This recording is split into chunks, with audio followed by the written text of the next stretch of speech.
फोथाराव जोंहा प्रमद बर' सारा जोंनि हा फाटा रानफैनायाव आंनिफ्राय रोजा रोजा साबायखर जायफोरहा जोंनि गोदोनिफ्रायनो जों गोदावफोराव जेनेबा मोजां खालामदोंबा बिसोर थांखाबाय थादों आंनि आं मावबाय थादों बेखौनो बुंबाय आं बिथांमोननिसिम आङो गोसो गोरबोजों साबायखर होयो रनजित सारनि नाजानायाव दिनै जों बे हानि मोनथायखौ जों मोननो हाबाय बिनि थाखायनो आं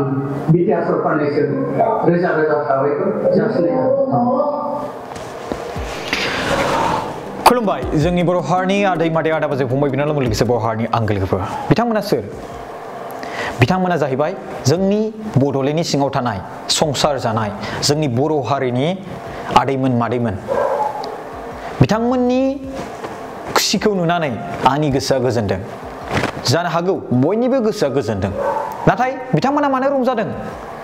बोसोर बोसोर बेसेबांबा समनिफ्राय फाइट नांबोनाय दावहा नांबोनाय नांबोसे नांबोनानैबो 17 बोसोर बर' हारिनि सुबुङानो दैदेननाय सरखारनिफ्राय बिथांमोना जेबो गोजोननाय मोनाखैमोन दा दिनै बिथांमोननि सर्सआ मा बिथांमोना जे थांना थायो जेराव न' दं बे जाबाय बिथांमोननि जिउ बेयावनो बिथांमोननि जिउआ नांथाबना थायो बे जाबाय हा बेयावनो बिथांमोनहा खेथि बाथि मावनानै गावनि गथ' गथायफोरखौ फोरोङो दिनै बै बे हायाव जि थादोंमोन बे हाया बिसिनिब्लाबो बिसोरनि नङामोन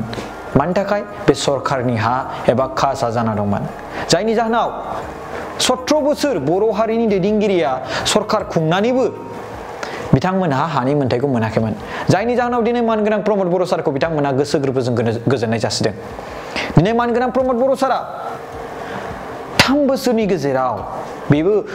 मा होनदों 1.5 बोसोर कर'ना भाइरासनि गेजेरजों थांबाय नाथाय 1.5 बोसोरनि गेजेराव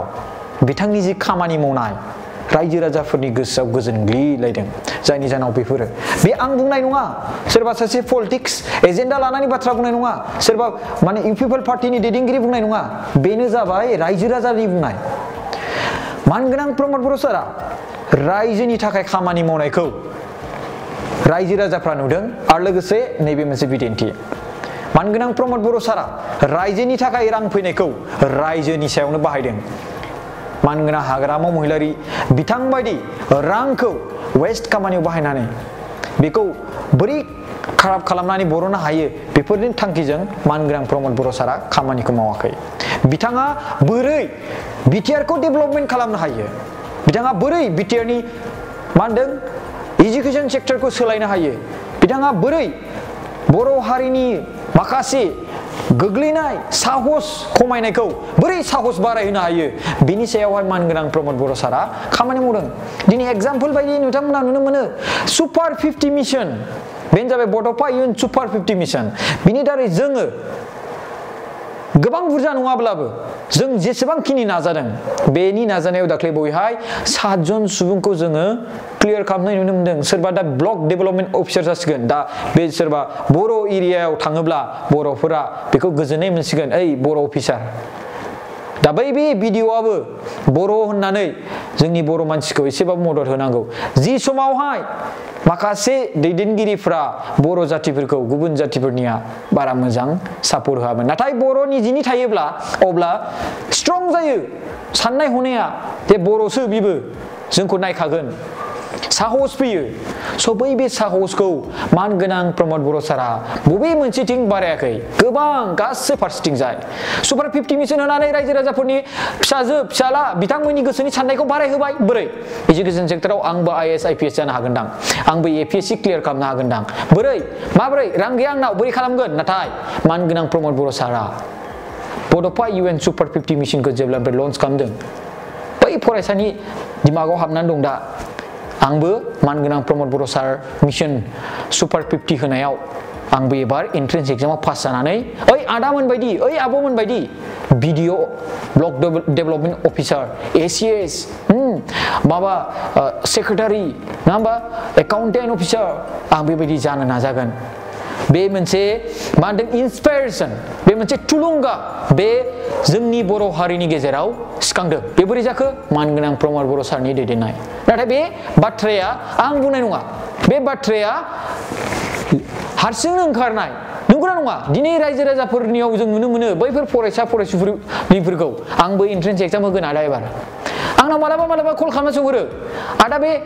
बड'फा इउएन सुपार 50 मिशनखौ बोरै एप्लाइ खालामो नाथाय आं बुङो बेयाव वेबसाइट फैयो बै वेबसाइटआव माखासे सम फैयो अब्ला बेवहाय नों एप्लाइ खालामनो हागोन आं माखासे गाइड खालामना हरो नाथाय नोंथांमोना गभर्नमेन्ट अफ बिटिआर बे फेसबुक पेजखौ नोंथांमोना जुदि फल' खालामोब्ला बेयावबो नोंथांमोना लिंकखौ मोननो हागोन आरो मानगोनां प्रमद बर' सारनि पेजखौबो फल' खालामोब्ला नोंथांमोना एप्लाइ खालामनायनि समखौ नोंथांमोना मोनथिनो मोनगोन मानगोनां रायजो राजा नोंथांमोन बेल' नङा मानगोनां प्रमद बर' सारा दिनै हानि मोन्थाइखौथ' होबाय रायजो राजाफोरनि जे लाइभलिहुड मिशन सोरबा उदैयाव दङ गथ' न'खराव रां रुफा गैया जानो थाखाय एसेबो नाथाय बिथांमोननि जि फैनो गोनां गथ' बै गथ'खौ मोजां जाजानो लुबैनो थाखायबो माबा मोनसे फिथाइ सामथाइ जानो आंनि हिन्जावखौ हायाखै नाथाय बिटिआर सरकारा बिथांमोननो माखासे आय अनसाय बिथांखिनि दारै मान्थलि जेसेबांखिनि एसे हायो बे स्किम दारै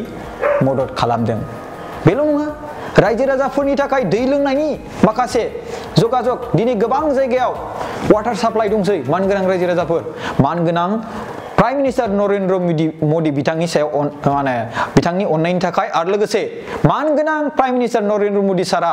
मानगोनां प्रमद बर' सारनि दैदेननायखौ अननानै जेसेबांखिनि हायो बेखौ हरदों नङाबाथ' बिथाङा स्टपबो खालामनो हायोमोन बिटिआर एरियायाव हरा होननानै नाथाय मानगोनां प्रमद बर' सारनि मोजां खामानि मावनायखौ नुनानै बे खामानिखौ फुरा जायगायाव दिनैसिम हरगासिनो दं आरो लोगोसे माखासे जायगायाव सोलिगासिनो दं आरो लिस्टेड जाबावगोन माखासे खामानि बेल' नङा मानगोनां प्रमद बर' सारा दिनै आं बुंदों गले गले बुंगासिनो दङ बिथांनि जि मा होनदों बिटिआर एकर्डनि दारै बिथांमोननि जे दैदेननाय समाव बिटिआर एकर्ड खालामदोंमोन बै बिटिआर एकर्ड खालामनाय जि बिथांमोननि माखासे मट' बे मट'आ दिनै माखासे साक्सेस डे बाय जागालांगासिनो दं दाख्लै बावैसो 10टा कलेज प्राइभेट कलेज गभर्नमेन्ट जालांबाय रायजो राजाफोर आरो लोगोसे सनितपुर आरो बिसनाथ डिस्ट्रिक्टआबो सिमाखौथ' बारायबाय मानगोनां रायजो राजा नोंथांमोन बेल' नङा गोबां दङ दिनै दाख्लै बावहाय मोनसे जालांदोंमोन जोंहा 13 बाथौ महासभा बेवहाय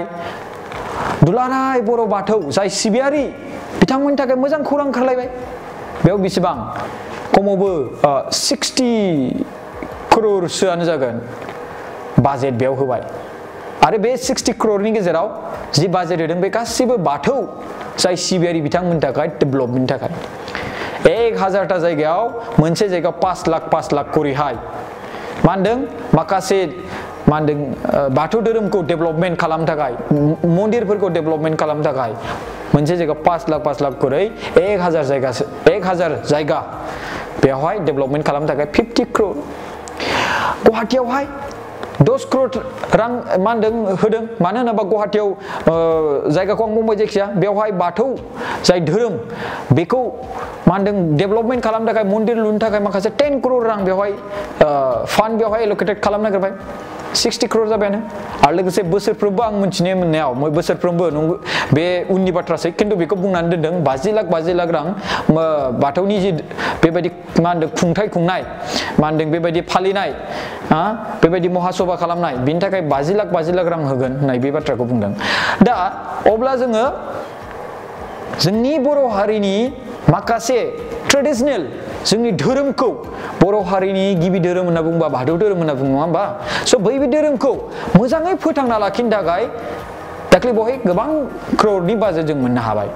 मानगोनां प्रमद बर' सारखौ जों बेयाव गोजोननाय जासिनांगोन आरो लोगोसे